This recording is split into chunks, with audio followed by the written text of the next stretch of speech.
তো Holland versus Mbappe ব্যাটেলটা দেখতে চেয়েছিলাম, কিন্তু ওই ম্যাচের মাধ্যমে না তারা একটা মেসেজ দিয়েছে যে যেমন ফ্রান্স করতে পারে, আর্জেন্টিনা টিম এটা ভালো হ্যান্ডেল করে।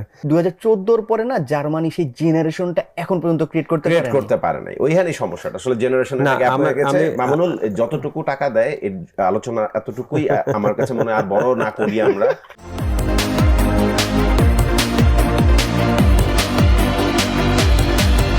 মেক্সিকোর নতুন প্রজন্ম এই ছবি কখনোই দেখে নাই যে মেক্সিকো ওয়ার্ল্ড কাপের নকআউটের একটা ম্যাচ জিতেছে।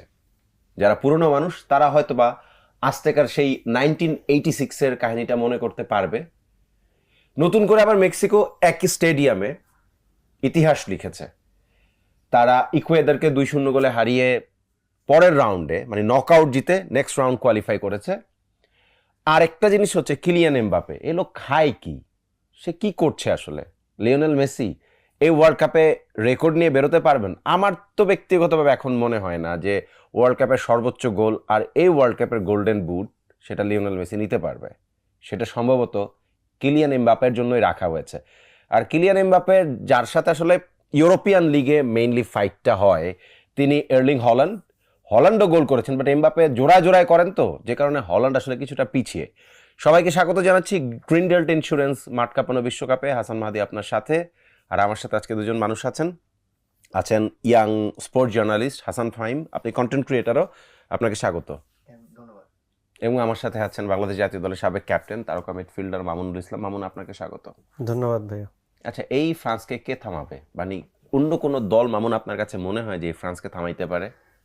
গড ছাড়া সম্ভব না, একমাত্র মানে আল্লাহই পারে। হ্যাঁ, একমাত্র গড ছাড়া সম্ভব না। কারণ হচ্ছিল আপনি লাস্ট ম্যাচে চিন্তা করে দেখেন সুইডেনের সঙ্গে, অনেকে তো সুইডেনকে এগিয়ে রেখেছে, বাট স্টাফ জব যে তাদের যে attacking line, Dembele, Olise, Barcola and Mbappe, আর অলিসের পারফরমেন্স দেখেন। না, সবচেয়ে ইন্টারেস্টিং ব্যাপার হচ্ছে বারকোলা পিএসজিতে যখন খেলে তখন দেশজিরে দুয়ের কারণে স্টার্টিং 11-এ সুযোগ পায় না, অথচ এই জায়গায় দিদিয়ের দেশম অলিসেকে, মানে অলিসে না, আমি বলছি দুয়েকে প্রথম ম্যাচে কিন্তু স্টার্টিং 11 রেখেছিল, পরে সেখানে ব্রাডলি বারকোলাকেই স্টার্টিং 11-এ নিয়ে এসছে, এবং মানে কি ট্রেমেন্ডাস একটা অ্যাটাক লাইন, আমার কাছে একটা স্বপ্নের মতো লাগে আসলে।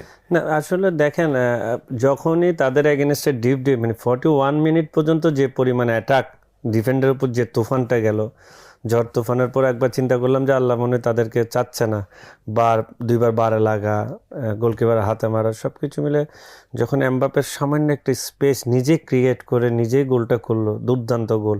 উসমান দেমবেলের পাস থেকে তিনি আসলে একটুখানি জায়গা বানিয়েছেন, একটা ছোট্ট ডজ। এটা আসলে ক্রেডিট গোস টু এমবাপে, কারণ ওই জায়গাটুকুতে ডিফেন্ডারের ওই জায়গাটুকুতে আপনি স্পেস ক্রিয়েট করবেন ওই সুযোগটা তো নাই। আর এত ন্যারো স্পেস থেকে মামুন উনি যেইভাবে শট নেয়, মানে এত পাওয়ারটা আসলে জেনারেট করে কিভাবে, থেকে আসে। আর মানে সবচেয়ে বেশি হচ্ছিল তার মানে একদম দাঁড়ায় থেকে যে স্পিডটা ওঠে, এটা আসলে আমাদের এখনকার মানে আপনি যদি বিগত 2-4-5 বছরের প্লেয়ারদের দেখেন, একমাত্র ক্রিস্টিয়ানো ছিল, সেকেন্ড ওর, আর হলো দেমবেলের আছে মানে দাঁড়ায় থেকে স্পিড, আর হাল্যান্ডের আছে, বাট স্পিডের সঙ্গে তার বল কন্ট্রোল এটা আবার কারণে।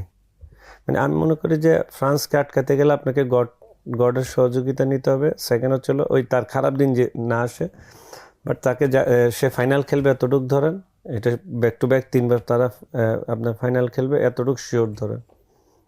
ফাহিম, মানে খুব ইন্টারেস্টিং ব্যাপার হচ্ছে যে ফ্রান্সকে নিয়ে আমরা আলোচনা করছি, ফ্রান্স দলটা 18 চ্যাম্পিয়ন, 22 রানার আপ। আমি অন্য একটা সেন্সে 22 ফ্রান্সকেই চ্যাম্পিয়ন টিম মনে করি, বিকজ ওই সময় এমিলিয়ানো মার্তিনেজের সেই অবিস্মরণীয় সেভ, মানে রান্দাল কুলুমোয়ানির শটটাকে ঠেকিয়ে দেওয়ার কারণেই মেবি পরে তো আপনার টাই ব্রেকারে গিয়ে লিওনেল মেসির হাতে বিশ্বকাপটা উঠেছে। সেই বিশ্বকাপটা জাস্টিফাইড, বিশ্বকাপের অবমাননা হতো যদি লিওনেল মেসির হাতে একটা কাপ না থাকতো। বাট এই যে কিলিয়ান এমবাপে আসলে শুরুটা করেছেন যেভাবে, এখন গোল্ডেন বুটের দাবিদার হিসেবে তিনি লিওনেল মেসির সমান 6 গোল, তিনি 3 ম্যাচে জোড়ায় জোড়ায় গোল করেছেন, তিনি এগিয়ে আছেন কারণ 2টা অ্যাসিস্ট তার, মেসির কোনো অ্যাসিস্ট নাই বলে মেসি 2 নম্বরে। আপনার ভিনিসিউসের 4 গোল হয়েছে, এর্লিং হালান্ড 4 গোল করেছেন, উসমান দেমবেলেরও 4টা গোল, হালান্ডের 5 গোল, এর্লিং হালান্ডের 5 গোল, রাইট। তো আমার কাছে ইন্টারেস্টিং লাগে হচ্ছে আপনি একটু মাইকেল অলিসেকে নিয়ে বলেন না, বায়ার্ন মিউনিখের রাইট উইঙ্গার, মানে সবচেয়ে বেশি অ্যাসিস্ট এই ওয়ার্ল্ড কাপে অলরেডি 6টা করে ফেলেছেন। ওভারঅল আপনার কাছে কেমন মনে হয়েছে? সে যেভাবে আসলে পারফরমেন্স আসলে দিয়ে যাচ্ছে, স্পেশালি যদি আমরা চিন্তা করি 1994 সালের পর থেকে কোনো বিশ্বকাপে কিন্তু ওলিজের থেকে বেশি অ্যাসিস্ট কেউ করতে পারেনি। সো ওই সময়ের পর থেকে রেকর্ডটা নিয়ে আসাটা it's a very big thing. And এই ফ্রান্সের বর্তমান দলটা 2022 থেকে এটাকে আরও বেশি complete in a sense, Michael Olise যেভাবে আসলে ম্যাচটাকে কন্ট্রোল করে, সে ডিম্বেলের সাথে ফ্ল্যাঙ্কে সে অপারেট করতে পারে, সে যখন দরকার পড়ে সে সেন্ট্রালি এসে বোথ উইংয়ে চান্স ক্রিয়েট করে, অ্যান্ড যখন উইঙ্গাররা বা ফরওয়ার্ড মার্কে থাকে সে কিন্তু নিজেও শর্ট অ্যাটেম্প নেয়। সো এই যে ক্রিয়েটিভিটি, অ্যান্ড আমার কাছে পার্সোনালি মনে হয় টুর্নামেন্টের এ পর্যায়ে এসে গোল্ডেন বলের জন্য আমার পার্সোনাল ফেভারিট ওলিজে টিল নাও। কারণ ফ্রান্স টিমটাকে আমি দেখতেছি তারা সেমিফাইনাল আগে তো কোনোভাবেই আমি কোনো অ্যাক্সিডেন্ট অ্যাটলিস্ট দেখতেছি না, অ্যান্ড যদি সেমিফাইনালে যায় সেখানে ওলিজের তো অনেক বেশি ক্রেডিট, ফাইনালেও যেতে পারে, জিততেও পারে। এই দলটা যাই করুক না কেন ওলিজের অনেক বড় একটা কন্ট্রিবিউশন থাকবে। এমবাপ্পে গোল করতেছে, সে তার স্পিডটাকে বার্স্ট আউট করতেছে, কাউন্টার অ্যাটাকে dangerous, we all know, but সেটা ইনিশিয়েট করার জন্য বল উইন করে কারো তো ডেলিভার করতে হয়, সেই কাজটা আসলে ওলিজে করে। তাকে যখন প্রেস করা হয় শোল্ডার ড্রপ দিয়ে ফেইন্ট দিয়ে তিনি যেভাবে বলগুলোকে বের করেন না, অ্যামেজিং। ইট লুকস লাইক যে দেশান্ত না একটা 22-এ যে জিনিসটা মিস করতেছিল সেই জিনিসটা না সে এবার 26-এ এসে পেয়ে গেছে। And I think Olise will be a very very big factor. Right Mamun, আমরা ফ্রান্সের এই দলটার মানে এই দলটা তো ফ্ললেস মনে হচ্ছে দেখে, কারণ আপফ্রন্ট এত ভালো করছে, অ্যাটাক লাইন এত ভালো করছে, তারপরেও প্রত্যেকটা দল যতই ভালো করুক না কেন তার কোনো না কোনো জায়গায় কিছুটা কমতি থাকে। যদি এই ফ্রান্স দলকে কেউ হারাতে চায় তাহলে কোন কোন জায়গাগুলোকে পয়েন্ট আউট করতে পারে, এবং কোথায় আপনার কাছে মনে হয়েছে যে না এই জায়গার তুলনায়, মানে 3টা ডিপার্টমেন্ট যদি যে আমি বলি যে আপনার ডিফেন্স, মিডফিল্ড অ্যান্ড অ্যাটাক তো আসলে আনডাউটেডলি এই জায়গায় কেউ তর্ক করতে গেলে ঝামেলা। মিডফিল্ডও সেম, মিডফিল্ডও কি মনে হয় same. মানে একদম টপ নচ? মিডফিল্ডও সেম। আপনি থোরম ছাড়া তাদের মিডফিল্ড মানে এক্সট্রাঅর্ডিনারি। আপনি আমি অলিসের কথা এতক্ষণ ভাইয়া বলতেছিল যে অলিস আসলে ক্রিয়েটিভ মিডফিল্ডার। আপনার টিমে যখন এরকম অ্যাটাকিং কিন্তু যে বায়ার্ন মিউনিখে খেলে বেসিক্যালি রাইট উইঙ্গার, এখানেও রাইট উইংয়েই শুরু করে, কিন্তু অনেক বেশি স্বাধীনতা নিয়ে আসলে, যেটা ফাহিম বলছিল যে অপারেট করে কখনো কখনো লাইন বরাবর। আপনার লাস্ট ম্যাচটাই যদি দেখেন 70% বল তার ডেলিভারি দেওয়া, সবচেয়ে বেশি অ্যাসিস্ট তার, এবং সবচেয়ে বেশি শুটিং কিন্তু সে করছে, 6টা শট নিয়েছে এবং বাইসাইকেলটা তো বারে লেগেছে। আপনার কথাটা বলছেন 6টা শট নিয়েছে এবং সে ক্রিয়েট করেছে শটগুলি। দেখবেন যে আপনার 4টা শট তো একটা গোলকিপার দুর্দান্ত সেফ। আপনার মানে নর্মালি যে মুভমেন্ট সে উইথ বলে করে, সে আবার উইদাউট বলে সেম ফাস্টার। এই ধরনের আপনার ক্রিয়েটিভ মিডফিল্ডার উইদাউট বলে ফাস্টার হয় না। আপনি ওয়ার্ল্ড ফুটবলের যতটুকু মিডফিল্ডার দেখবেন, জাবি বলেন, ইনিয়েস্তা বলেন, জেরার্ড বলেন, ল্যাম্পার্ড বলেন, মানে একটা সময় সেরা সেরা মিডফিল্ডাররা, পল স্কল বলেন, রিকুয়েলমি বলেন, এই ধরনের অনলি ফর কাকা একটু ডিফারেন্স ছিল, তাছাড়া এরকম ফাস্টার কেউ না উইথ বল উইদাউট বলে। কাকা উইথ বলে ফাস্ট, বাট উইদাউট বলে এরকম মানে আপনি স্কিনি না। তা আপনি সব কিছু মিলে মিডফিল্ড স্ট্রাইকার তো আপ টু দ্য মার্ক, তাদের বেস্ট। আর ডিফেন্ডার যদি আপনি চিন্তা করেন, 2 side back is enough, right? 2 স্টপারের মধ্যে কিছু একটা ওই জায়গায় মিসিং আমার মনে হয়। যদি আপনি ফ্রান্সের সঙ্গে জিততে হয়, আপনি 2 গোল করলে 3 গোল আপনাকে করতে হবে, রাইট? 2 স্টপারের মধ্যে বেসিকলি ফ্রান্সের খেলাটা মানে স্ট্রেট ওয়েতে খেলা তৈরি করে উপামেকানো। আমার পার্সোনাল অপিনিয়ন হচ্ছে, আমি যে কটা ম্যাচ দেখেছি আমাকে তাকে যথেষ্টই কম্প্যাক্ট মনে হয়েছে। আর তার সাথে থাকে হচ্ছে Saliba also very good. Because of কেন আপনাকে তাদের খেলাটা ইজি মনে হচ্ছে, কারণ তাদের উপর এখনো প্রেশার ক্রিয়েটই করতে পারে না কেউ। আপনি যখন তাদের উপর প্রেশার ক্রিয়েট করবেন তখন আপনি বুঝতে পারবেন আসল গ্যাপটা কোন জায়গায়। আপনি নরওয়ের ম্যাচে দেখেন, নরওয়ে কিন্তু যখন 3-2 করে ফেলতো, পেনাল্টি যদি গোল হয়ে যেত, তখন কিন্তু ফ্রান্স প্রেশারে, নরওয়ের কোন টিমটা খেলছে সেকেন্ড পুরো 10 জন কি নামায় নাই, কিন্তু ফ্রান্স তার বেস্ট 11টাকে নিয়ে নামছে এবং প্রচুর পরিমাণ ডিফেন্সে মিস্টেক করছে। দ্যাটস ওয়াই ফ্রান্স প্রেশারে ছিল। তার মানে এই ফ্রান্সকেও কোনো না কোনো মোমেন্টে ভালনারেবল করা সম্ভব। সম্ভব, ওই একটা জায়গায় সম্ভব। আপনি যতটা গোল ও করবে তার থেকে একটা গোল আপনাকে বেশি করতে হবে, দেন আপনি ম্যাচ জয় করতে পারবেন। কারণ ফ্রান্স লাস্ট ইউরোতে দেখেন না, স্পেনের সঙ্গে একটা ম্যাচ দেখতেছিলাম 5-4, মানে অলরেডি 3-0 ছিল, ওখানে 5-4 করছে, মানে তার কতটুক অ্যাটাকিং জোনে কতটুক সে প্রেশার ক্রিয়েট করে এই কাজটা করেছে, কিন্তু সে গোল রিসিভ করছে। তাহলে তাকে হারাইতে গেলে আপনার তার থেকে বেশি গোল তার মানে তার সাথে ডিফেন্সিভ খেলার কোনো সুযোগ নাই, রাখতে পারবে না, রাখা যাবে না। 45 মিনিটস 90 মিনিটস এই ধরনের অ্যাটাকার এগেইনস্টে আপনি ম্যাচ রাখবেন, ইটস ভেরি ডিফিকাল্ট। জাপান পারে নাই যেটা ব্রাজিলের এগেনস্টে। নরওয়ের খেলাটার কথা মামুনুল তুলে দিয়েছে ফাহিম। নরওয়ের খেলা ছিল কোট ডিভোয়ার মানে আইভরি কোস্টের সাথে। এর্লিং হল্যান্ড একটা গোল করেছেন, নুসা একটা গোল করেছেন, যদিও আইভরি কোস্ট একটা গোল শোধ দিয়েছে। এই নরওয়ে টিমটাকে কেমন মনে হয়? মানে এই নরওয়ে টিমটা ডেফিনেটলি মানে আগেরই ওয়ার্ল্ড কাপ তারা খেলেই নেই, মিস করেছিল। হল্যান্ড বড় তারকা, মার্টিন ওডেগার্ড আছে, নুসা ও ভালো, সরলত আছে। সো ইউরোপিয়ান ফুটবলে পরিচিত বেশ কয়েকটা নাম এই দলটার মধ্যে আছে। লিন্ডেলফ ডেফিনেটলি লম্বা, মানে পুরনো প্লেয়ার। সো ওভারঅল এই হল্যান্ড মানে নরওয়ে কোন পর্যন্ত যাইতে পারে? নরওয়ে না আমার কাছে মনে হয় এই বিশ্বকাপের মজাটাকে অনেকটা বাড়িয়ে দিয়েছে। ইনফ্যাক্ট তারা ম্যাচ জেতার পরে যে ভাইকিং সেলিব্রেশন, ওই জিনিসগুলোকে নিয়ে আসতেছে না, মানে দর্শকদের সাথে যেভাবে এঙ্গেজমেন্ট করতেছে, আই থিঙ্ক ওই জিনিসটাও কিন্তু অনেক ইম্পর্টেন্ট, বা বলতে পারি যে এই বিশ্বকাপের জন্য এই মজাটাকে এনহ্যান্স করতেছে। এবার যদি নরওয়ের গেম প্লেতে চলে আসি, লাস্ট ম্যাচে যদি আমরা তাকাই যে আইভরি কোস্টের এগেইনস্টে নরওয়ে কিন্তু শুরুটা বেশ এগ্রেসিভলি করছে, তারা ম্যান টু ম্যান মার্ক করেছিল, আইভরি কোস্ট ট্রাই করতেছিল ওকে ফাইন আমরা সিট ব্যাক করি অ্যান্ড দেন কাউন্টার লঞ্চ করার ট্রাই করি। ফার্স্ট হাফে আই থিঙ্ক নরওয়ের যে সমস্যাটা ফার্স্ট হাফে মনে হয়েছিল তারা প্রপারলি ক্লিনিক্যাল ছিল না, তারা যে পরিমাণ চান্সেস পাইছে আই থিঙ্ক ফার্স্ট হাফে 2 or 3-0 তারা করে ফেলতে পারতো, তাদের কাছে সেই অপরচুনিটিস ছিল। সো ফার্স্ট হাফে যখন তারা একটা লিড নিয়ে তারা যখন যায়, সেকেন্ড হাফে সেক্ষেত্রে আইভরি কোস্ট আবার তাদের প্ল্যানে চেঞ্জ আনে, তারা এবার বেশি চার্জ করার ট্রাই করছে। সো ওই জিনিসটাকে আবার ইউটিলাইজ করছে নরওয়ে খুব ভালোভাবে। অ্যান্ড এই ম্যাচে না আমার কাছে পার্সোনালি মনে হয়েছে রাত জায়গাটা না কেন অনেক বেশি মজাদার হইতে পারে ফুটবল ফ্যানদের জন্য। যে 2টা গোল, যে নুসার গোল একটা দেখলাম, একটা ব্যাঙ্গার সে স্কোর করছে, দারুণ একটা ব্লিটস কালার ছিল।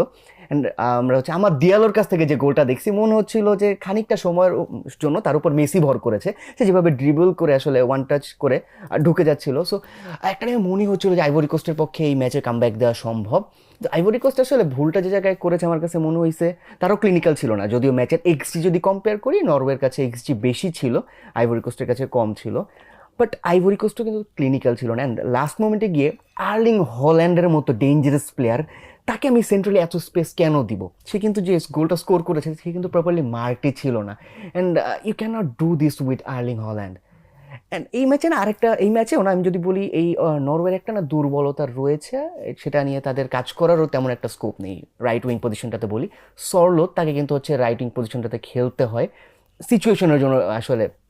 সো সেই জায়গাতে সরলত কিন্তু খুব বেশি পেইসি না, সে কিন্তু দেখা যাচ্ছে ইনসাইড ফরওয়ার্ডের মতো তার রোল অ্যাকচুয়ালি পালন করতে হচ্ছে, জেনুইন উইঙ্গারের রোল সে পালন করতে পারবে না। সো আই থিঙ্ক নরওয়ে ওই জায়গাটাতে খানিকটা একটু প্রবলেমেটিক আমার কাছে মনে হয়। বাট এই বিগ নেমস ছাড়া নরওয়ের জন্য কারা আসলে ইম্প্যাক্টফুল? আমরা তো ওডেগার্ড, হাল্যান্ড, সরলত তাদেরকে চিনি, তাদেরকে নিয়েই কথা বলি। বাট বার্গ অ্যান্ড বার্জ এই দুজন যেভাবে মিডফিল্ড কন্ট্রোল করে, স্পেশালি যদি আমি বার্জের কথা বলি, একজন 2 সেন্টার ব্যাকের মাঝখানে ড্রপ করে সে বল বা খেলার রিদমটাকে সে ইনিশিয়েট করে, আরেকজন ওয়াইড এরিয়া থেকে আইদার সে নুসাকে বল ডেলিভার করতেছে আর হাল্যান্ডকে দিচ্ছে, মানে দুইজন কিন্তু খুব আন্ডাররেটেড ওয়েতে আসলে খেলতেছে। সো আই থিঙ্ক তাদেরকে নিয়েও আসলে অ্যাপ্রিসিয়েশনটা করা উচিত। অ্যান্ড এই Norway is fun to watch.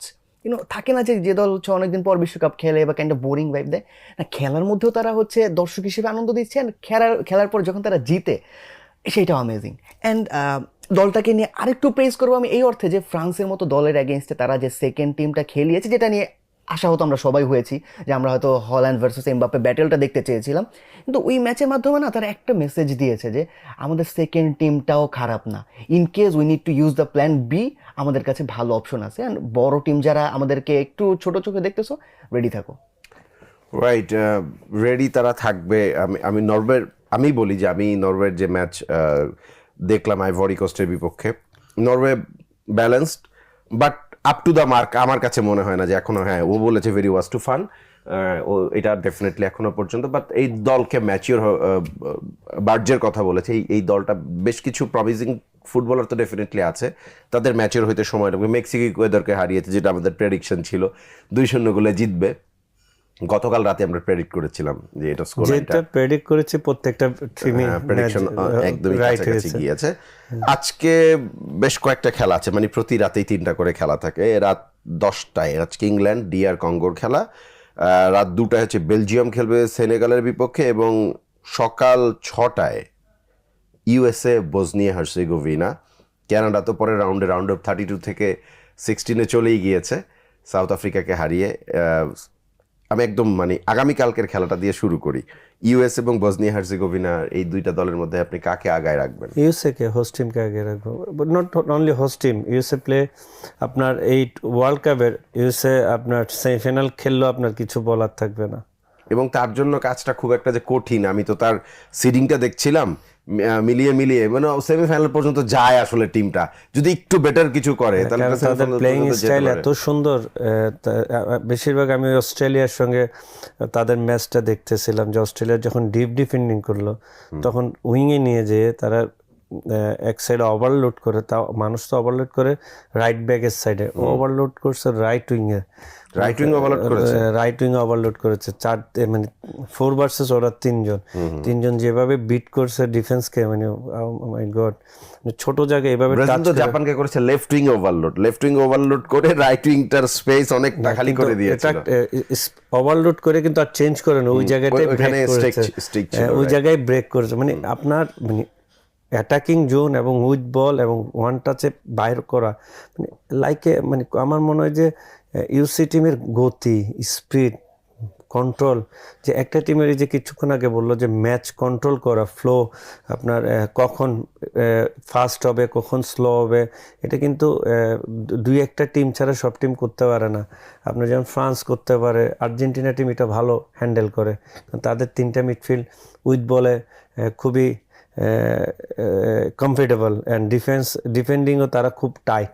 দেশ হয়ে তারা এই জিনিসটা মেনটেন করতে পারে। একটা মিডফিল্ড যখন এই ধরনের ম্যাচ খেলে, যেমন আমি ইউসের কথা বলি, কেন ইউসের এটা ট্রাই করে মানে কমফোর্টেবলি বল মুভ করা, কুইকলি মানে ফাস্ট মুভ করা, মানে ডেঞ্জার। ফ্রান্সের পর আমার মনে হয় যে ইউসে danger, exactly dangerous. Mauricio Pochettino basically দলটাকে যেভাবে খেলাচ্ছেন, এটা আমি তো একজনের খেলাতে মোটামুটিভাবে আমার কাছে মনে হয়েছে যে দারুণ। মানে ফ্লোরিয়ান বালুগানের কথা বলবো, আউটস্ট্যান্ডিং। এই ওয়ার্ল্ড কাপে মেবি নতুন এটা তারকার, আমাকে ওইভাবে চিনতাম না আসলে। কোয়ার্টার ফাইনাল কোনো বাধা না থাকলে কোয়ার্টার ফাইনাল যাবে। এখন সেমিফাইনাল কারা খেলে? সেমিফাইনাল খেলে 4টা ওয়ার্ল্ড চ্যাম্পিয়ন, তার মধ্যে একজন আন্ডারডগ ঢুকে পড়ে। আপনি যত ওয়ার্ল্ড কাপ দেখবেন 4টা ওয়ার্ল্ড চ্যাম্পিয়ন ওখানে থাকে। 2022-এ যেমন মরক্কো ঢুকে পড়েছিল, তার আগে হলো ক্রোয়েশিয়া ঢুকে পড়ছে। না এই জিনিসটাই বললাম, 4 সেমিফাইনালিস্ট 4জন থাকে, একজন আন্ডারডগ ঢুকে মাঝখানে, 3জন কিন্তু মানে ওয়ার্ল্ড চ্যাম্পিয়ন আগে থেকে। তাহলে এই জায়গা থেকে একটা জিনিস আপনার স্পেস থাকতে পারে, যে যেমন জার্মান আউট হয়ে গেল, নেদারল্যান্ড আউট হয়ে গেল, চিন্তা করে দেখেন মানে সেমিফাইনালিস্ট অলমোস্ট মানে কন্টেন্ডারে 2টা বাদ। আপনার আইডিয়া করলে বুঝতে পারবেন 6-7টা টিম ওয়ার্ল্ড চ্যাম্পিয়ন, টিমের ফাইট দেওয়ার টিমের মধ্যে 2টা চলে গেল, আপনার থাকে কয়টা? 5টা। এর মধ্যে দেখবেন মুখোমুখি হবে 5টা থেকে 2টা আউট থাকবে 3টা। আপনার সেমিফাইনালিস্ট 3টাই থাকবে, একটা আন্ডারডগ। যেভাবে যদি সবকিছু ইভেন্টলি আগায়, তাহলে আমরা হয়তোবা ফ্রান্স এবং স্পেনের সেমিফাইনাল দেখবো নরমালি সবকিছু। ওয়ার্ল্ড ফুটবল আরেকটা ফাইনাল দেখবে, ফাইনালের আগে আরেকটা ফাইনাল। ওই থেকে যদি সবকিছু আগায়, তাহলে ব্রাজিল এবং আর্জেন্টিনা সেমিফাইনাল দেখবেন। মানে আপনি একসঙ্গে 3টা ফাইনাল দেখতে পাবেন যদি সেমিফাইনাল এই জোনটা যায়। এই কারণে আমি চাইছি যে মানে কোনো উল্টাপাল্টা কিছু না হোক। উল্টাপাল্টা না হইলে ব্যাপারটা হচ্ছে যে সেমিফাইনালে ফাইনালের চেয়ে মজা পাওয়া যাইতে পারে। মানে ওয়ার্ল্ড কাপ যে সাকসেসফুল, ওয়ার্ল্ড কাপের নিয়ে যে এত সমালোচনা হচ্ছে, সবকিছু স্টপ হয়ে যাবে। অলমোস্ট 48টা দেশ হওয়ার পর যে সমালোচনা হয়েছে, এখন কিন্তু কোনো সমালোচনা। এখন মানুষ ওইটাকে আপনার ওয়ার্ল্ড কাপকে এনজয় করতেছে। প্রত্যেকটা ম্যাচে আপনি প্রত্যেকটা দিন একটা অঘটন ঘটতেছে। আপনার লাস্ট পর্যন্ত এখন ফার্স্ট রাউন্ড, আমি তো এটা সেকেন্ড রাউন্ড বললাম, এটা তো ফার্স্ট রাউন্ড হবে, 16তে যে আপনি সেকেন্ড second round রাউন্ড হবে। এখন সেকেন্ড রাউন্ডে আরো কিছু ইন্টারেস্টিং ম্যাচ আছে। নকআউটের সেকেন্ড রাউন্ড, নকআউটের সেকেন্ড রাউন্ড, যেমন নকআউটের ফার্স্ট রাউন্ডে আপনি দেখবেন আজকের ম্যাচে ধরেন বেলজিয়াম আর কার খেলা বললেন? আচ্ছা বেলজিয়াম সেনেগাল। আমি একটু ফাহিমের কাছ থেকে জাস্ট খালি ইউএস এবং বসনিয়া হার্জেগোভিনার, নিশ্চয়ই ফাহিম ইউএস কে আগিয়ে রাখবেন। এই জায়গায় আসলে গোল লাইনটা কেমন হইতে পারে? First of all I think এই আমরা যদি ইউএসের রানটা একটু দেখি ওয়ার্ল্ড কাপে, মানে আই ফিল যে সব থেকে যে সারপ্রাইজ করছে মানুষদেরকে যে যে দলটা, তার মধ্যে একটা হচ্ছে ইউএসএ। কারণ ইউএসএ-কে আমরা এর আগে যতগুলো টুর্নামেন্টে দেখেছি, সেটা হচ্ছে মাঝে মাঝে তারা কোপা আমেরিকাও তারা ইনভাইটেড ছিল, বিভিন্ন টুর্নামেন্টে তাদেরকে যখন দেখেছি তারা কিন্তু এত ফ্লুয়েন্ট ছিল না। এবং বিশ্বকাপকে ঘিরে যখন পোচেতিনোকে আসলে আনা হয়, পোচেতিনো যে খুব বেশি একটা ভালো রেকর্ড নিয়ে ইউরোপ ছেড়েছে তাও কিন্তু না, একদমই So, না। মানে এক্সপেকটেশনস কিন্তু খুব বেশি একটা ছিল ফাহিম, না। এই জায়গাটা আর্গুমেন্টের জায়গা আছে যে পচেত্তিনো আসলে কোন দলগুলারে কখন ধরেছে। পচেত্তিনো টটেনহামকে ধরেছে, টটেনহাম একটা মিডিওকারের চেয়েও নিচে। পিএসজি কে যখন কোচিং করিয়েছে তখনও পিএসজি অত ভালো টিম Start হয়ে করে, ওঠে না। PSG আস্তে আস্তে পিএসজির প্রথম বড় দল হয়ে ওঠার সিঁড়িতে পচেত্তিনো ছিল। তো পচেত্তিনোর একটা রেকর্ড আছে, সেটা হচ্ছে যে সে সবসময় একটু কম্পারেটিভলি উইকার টিমকে নিয়ে আস্তে আস্তে আস্তে আস্তে সেটাকে একটা ভালো শেপে নিয়ে আসে, যেটা ইউএস এর ক্ষেত্রে মনে হয় এটা ক্লিক করে যাচ্ছে আর কি এবার। এটা একটা রিজন আছে যে পিএসজির কথাটা হচ্ছে কেন আমি হচ্ছে একটু বলি, সেটা হচ্ছে যে আমার কাছে মনে হয় ওভার যে স্টার যদি বেশি থাকে তার ক্ষেত্রে সেটা একটু হ্যান্ডেল করা টাফ হয়ে যায়। বাট এই যে ইউএসএ টিম বলি বা টটেনহ্যাম বলি, সেখানে কিন্তু হি ইজ দ্য বস। সে জানে এই জায়গায় আমি যেটা বলবো সেইটাই হবেন, তাকে ইউএসএ সেই ফ্রিডমটা দিছে, সে সেটা ডেলিভার করতেছে। ইউএসএ কে এত ফাস্ট আমি কখনো দেখিনি। তারা উইং থেকে যখন অ্যাটাকে যায়, তাদের হাফ স্পেস থেকে যে রান মেক করছে, আমি কখনো চিন্তাই করি না যে ইউএসএ কে আমি এভাবে অ্যাটাক করতে দেখবো। Exactly. এই ধরনের ফুটবল খেলতে দেখবেন। এক্স্যাক্টলি। সো এটা আমাকে প্রচন্ড রকমের সারপ্রাইজ করছেন। এইটার কারণে আমার কাছে মনে হয় যে ইউএস এর পক্ষে সেমিফাইনালেও যাওয়া সম্ভব হইলেও হইতে পারে কোনো একটা দুর্ঘটনা ঘটিয়ে। রাইট, সেই দুর্ঘটনাটা মানে আমি জানি না, আমি তো সিরিংটা দেখছিলাম। ইউএস এর কোয়ার্টার ফাইনাল তো খুবই ইজি, বসনিয়াকে ইউএসএ ডেফিনেটলি 2-0 or 3-0। কি ফাইম কি মনে হয়? 2-0 আই থিঙ্ক বসনিয়ার ক্ষেত্রে আমি কোনো স্কোর করতে দেখছি, I think 3-0 to USA. 3-0 to USA. আচ্ছা, ও একটু বেশি অপটিমিস্টিক। আমার কাছে মনে হয় 2-0। বসনিয়ান প্লেয়াররা ফিজিক্যালি খুবই টাফ এবং সবচেয়ে লম্বা দল এবার। আর সেট পিসে এরা খুবই ভালো, হ্যাঁ, মানে ডেড বল সিচুয়েশনে they are very good. Because of তাদের লং থ্রো তো তারা একটা ইফেক্টিভ কাজ করতে পারে। সো বসনিয়া মেবি যদি ইউএসএ 2 গোল বা 3 গোল দিয়ে ফেলে, বসনিয়ার পক্ষে একটা গোল শোধ করা সম্ভব হবে। আর যদি বসনিয়া কোনো কারণে আর্লি লিড নেয়, তাহলে ইউএস এর জন্য ম্যাচ জিতা টাফ মানে হবে। খুব কঠিন হয়ে যাবে। এটা আমার প্রেডিকশন এবং হ্যাঁ দুইজনই বলছেন। আচ্ছা, বেলজিয়াম এবং সেনেগাল, ফাহিম। আই থিঙ্ক সেনেগালকে নিয়ে এক্সপেকটেশনস এফকনের পর আমার অনেক বেশি ছিল। গ্রুপ পর্বে সেটা তারা মিট করতে পারে নাই। অ্যান্ড এফকনে তারা যেভাবে পারফর্ম করছে, সেই দলটা আমি অ্যাটলিস্ট ভাবছিলাম, অ্যাটলিস্ট আমার কাছে মনে হয়েছিল আফ্রিকা থেকে সব থেকে বেশি রিমার্কেবল টিমটা হবে সেনেগাল। এবং তারা কিন্তু আসলে আফগানের চ্যাম্পিয়ন টিম।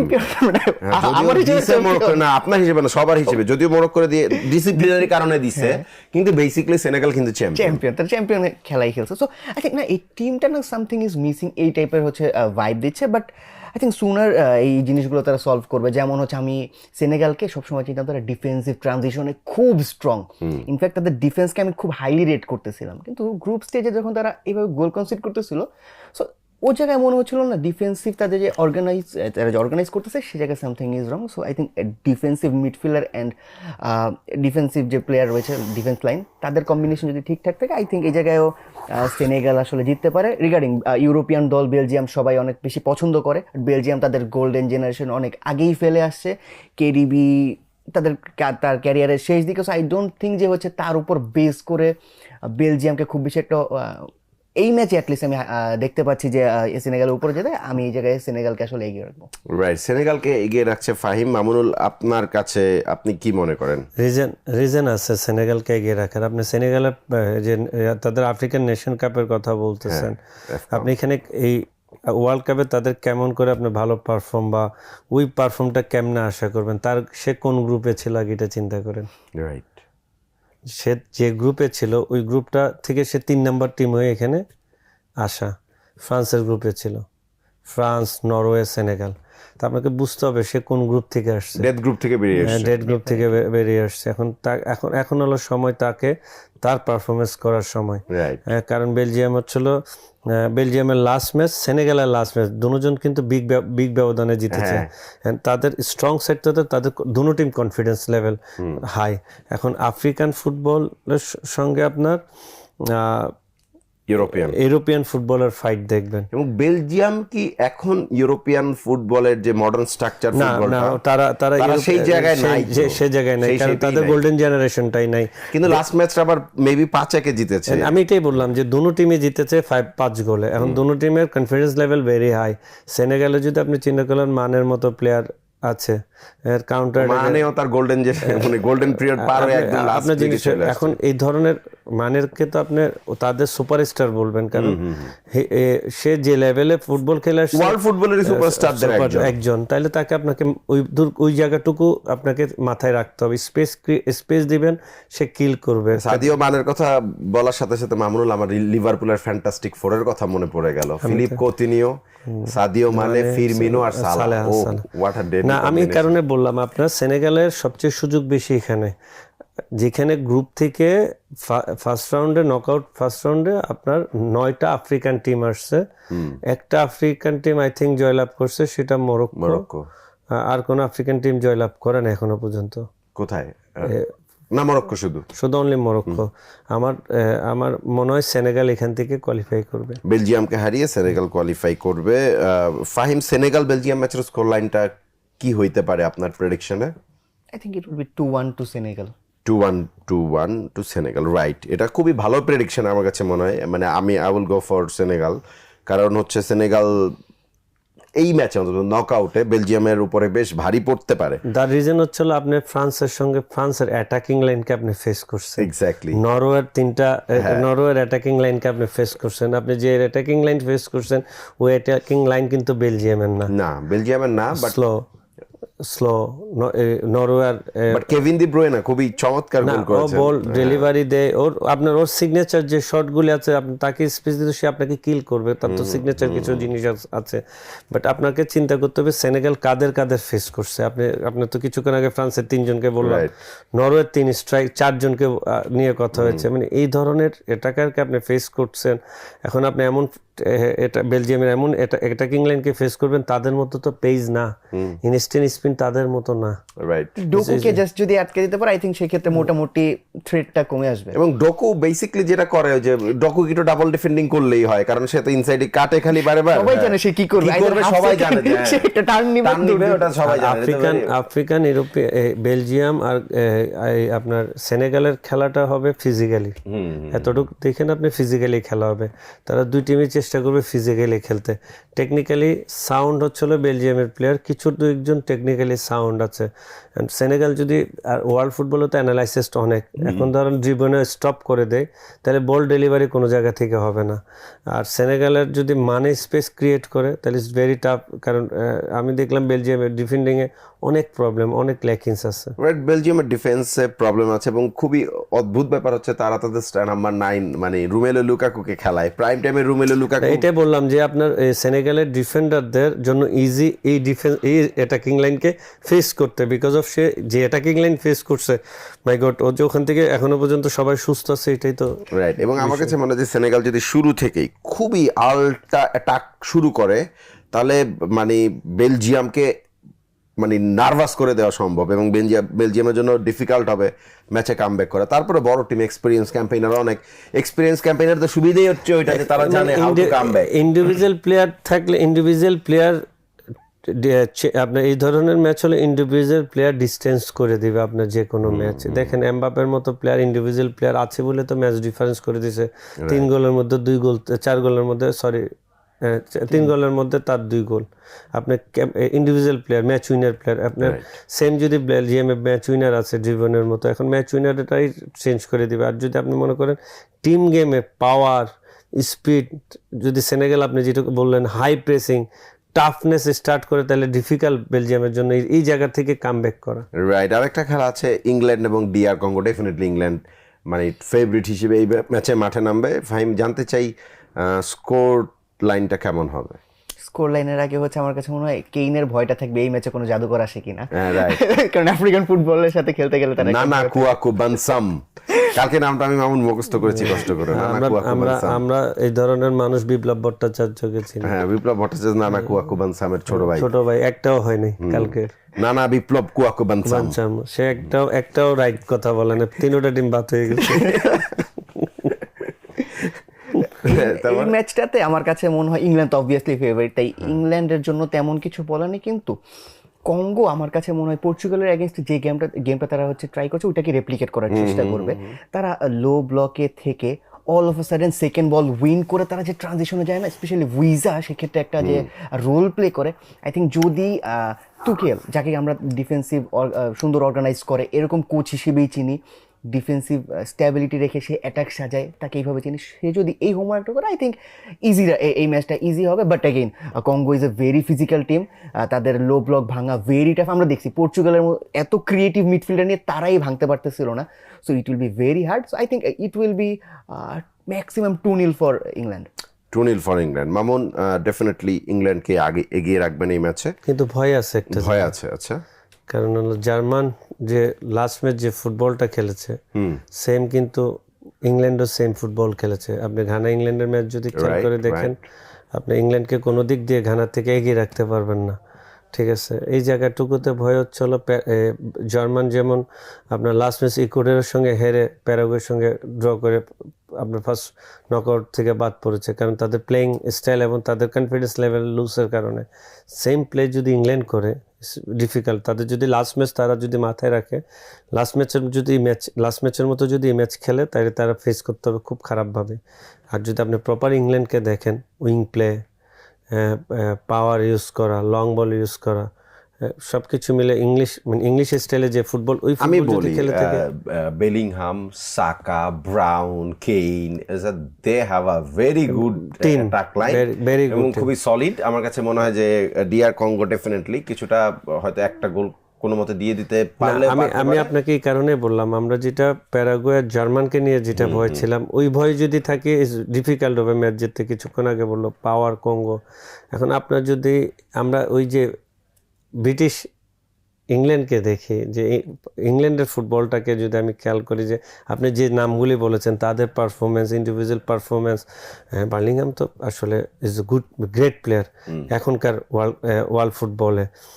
আপনি যদি তার পারফরমেন্স যদি চিন্তা করেন, হ্যারি কেনে গোলে ফিরে বলেন, তাহলে রেজাল্ট 2-3 গোল হবে, এটা স্বাভাবিক, বিগ মার্জিন হবে। যদি আপনার ওই ধরনের আপনি আবার ফার্স্ট রাউন্ডের গ্রুপ পর্যায়ের লাস্ট ম্যাচের দিকে চিন্তা করেন, তাহলে আপনার কাছে মনে একটা ভয় থাকে, কারণ আসলে ওয়ার্ল্ড কাপ তো আপনাকে অনেক জায়গায় ফেভার করতে। আমি আসলে গ্রুপ পর্বের শেষ ম্যাচ দেখে অনেক দলকেই আসলে করতে চাই না, রেট করতে চাই না এবার, কারণ এবারও গ্রুপ পর্বের শেষ ম্যাচে অনেকেই ইচ্ছাকৃতভাবে এমন কিছু করেছে যেন চ্যাম্পিয়ন হলে জার্মানি যেমন ওয়েট করে থাকা লেগেছে, যে 48 ঘন্টা আগে জানতে পেরেছে তার অপোনেন্টকে। না, বাট জার্মান যে ফুটবল তো আপনার ফিলোসফি থেকে আপনি বাইরে দিতে পারবেন না।